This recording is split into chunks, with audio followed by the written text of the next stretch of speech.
We're in the middle of a bear market as we record this, and that has a lot of people feeling down. But we're going to flip the script on that and talk about two reasons why we're excited about the bear market, and by the end of this episode give you opportunities and give you the information you need to be able to turn this in your favor. Hi, I'm John Shear, and I run a fee-only financial planning practice in Middleton, Wisconsin. And I'm Bridget Sullivan-Ramel, and I've got a fee-only financial planning practice in Chicago, Illinois. And before we start talking about how to take advantage of the bear market downturn, let's talk about subscribing. It helps our YouTube channel, helps us get credibility with YouTube, and helps us reach more people. So I really appreciate it if you go ahead and subscribe. So, John, super excited about talking about... Isn't this great? We're in a bear market, right? Like, what is wrong with you two people? Right? You're not supposed to be excited about this. Right.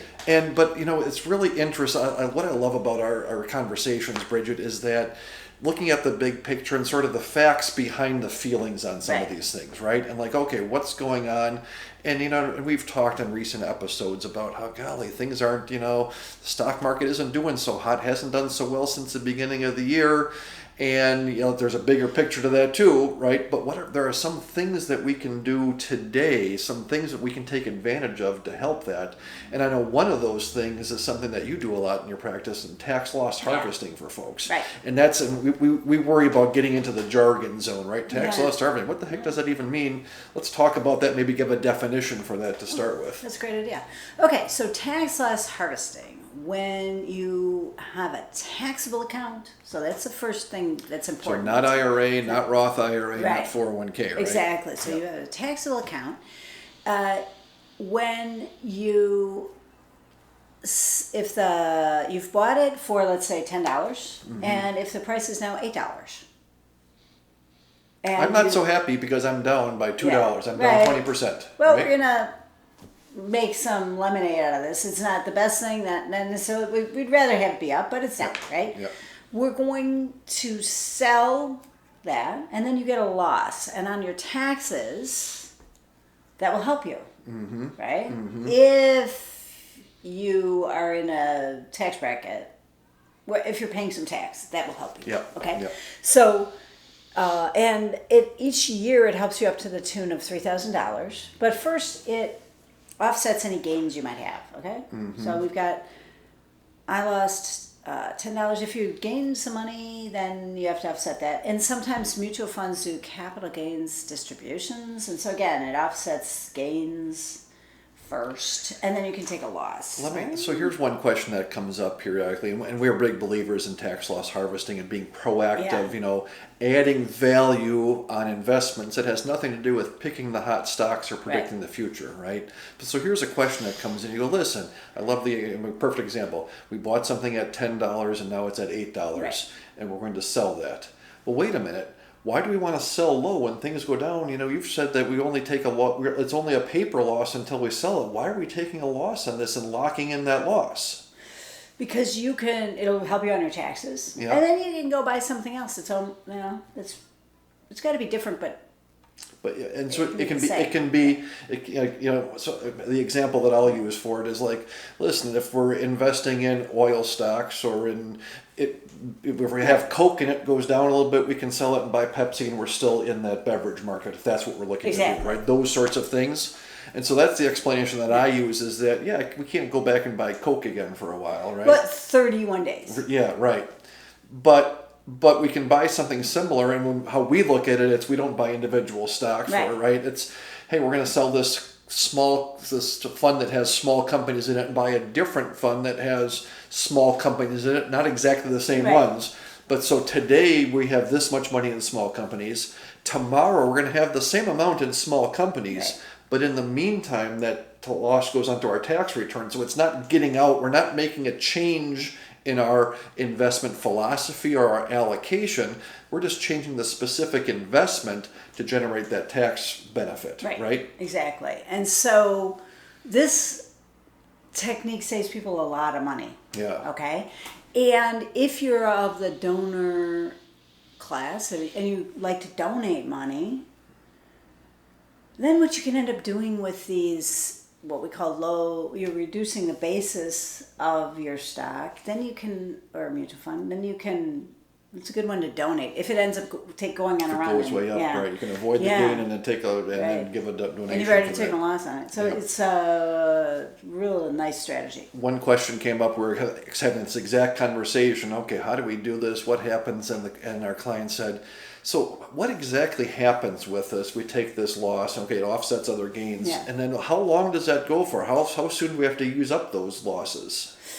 It goes in perpetuity as long as you're alive. And if you are, it's like, so let's say you had $100,000 loss and that you have no other capital gains. Then you'd get $3,000 a year, because that's the max you can take each year. And the rest would carry forward, right?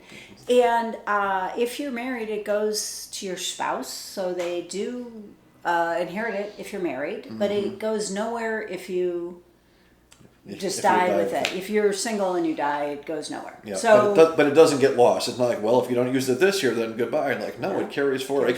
And we've had clients going back to the 2007, 8, 9, bad years, and 8 or 10 years where those things offset all their other gains and made all their other investment gains, effectively tax-free for those years, right? So it can be a big deal. Depending on how far it goes. Absolutely. And so that's such a great way of, and we just had somebody recently came to us and they had bought a stock. So they thought, hey, during the pandemic, this, at-home thing is going to really take off and and bought a company and it went down like 90%, Unfortunately, a smallish amount of money, but a material amount of money at the same time. And so making lemons out of lemonade, golly, that's a bummer. But rather than holding on to it until it comes back, hey, let's get out of that and diversify and put that loss on your tax return to offset other things. A great tool and this goes into financial planning versus investment management, right? From an investment standpoint, it doesn't make any difference. But from a financial planning standpoint, from a tax standpoint, can really make a big difference in people's portfolios. Yeah, that's a great distinction to make. Okay, so the next thing that we want to talk about, the second strategy, is Roth conversions. So, John, why don't you tell us what you tell people about Roth conversions? Yeah, so with Roth conversions, just to make sure we're all on the same page, is taking IRA money that all went in pre-tax, or we have a tax deduction when it went in, we haven't paid any taxes on this bucket of money, paying some taxes and then putting it into Roth. Okay. Can I interrupt you really quickly? So it could be money that you originally put into a 401k and now is in an IRA. Thank you for right. Yeah, exactly right on that. And I think the key component, as I think about it, is it's never been taxed before. So at some point we're going to pay taxes. I'm going to pay taxes, my wife, my kids, somebody's paying taxes, and choosing to pay taxes now at today's rates. And then when it's inside the Roth, then after that conversion, then the future is all tax-free, all future growth, right? So that's sort of the deal with that. And a lot of Roth conversion conversations today are focused on, today's tax rates versus tomorrow's tax rates, which makes sense for sure.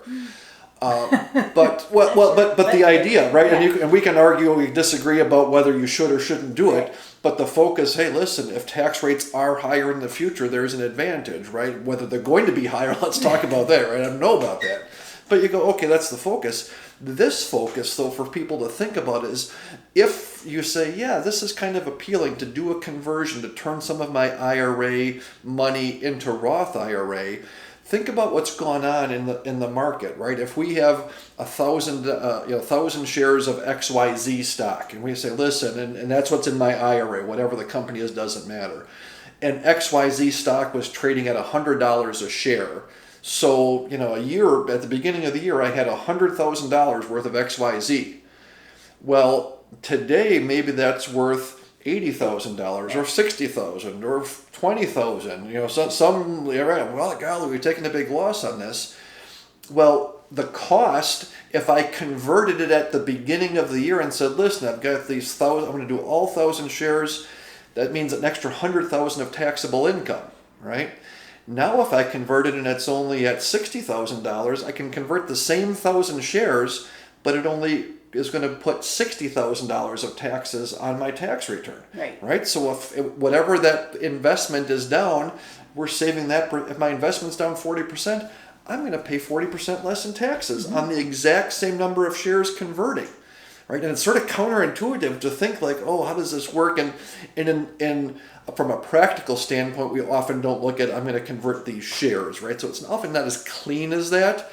But the concept is what makes sense. Is that, listen, if you're going to convert something in an IRA, that loss means that you might pay less taxes, in a vacuum on those things, right? So you're saying Roth conversions are on sale. The perfect way to thank you for clarifying all that jargon, right? Yeah. Roth conversions are on sale compared to the beginning of the year, right? If you're thinking about doing it, do it more cheaply. Who doesn't want to do things when they're on sale? Right. Right. Exactly. Great time to do that. So, it's a great time to wrap it up. I'm Bridget Sullivan Mermel, and I've got a family financial planning practice in Chicago, Illinois. And I'm John Shearer. I've got a family financial planning practice in Middleton, Wisconsin. Both Bridget and I are actively taking on new clients, so feel free to reach out if you're looking for that. If you'd like to talk to somebody who's maybe in your local area, both Bridget and I are members of the Alliance of Comprehensive Planners, and visit acplanners.org to find an advisor in your area who thinks along the same line that we do. And don't forget to hit that subscribe button. Thanks for that. Thanks. That was mind-blowing.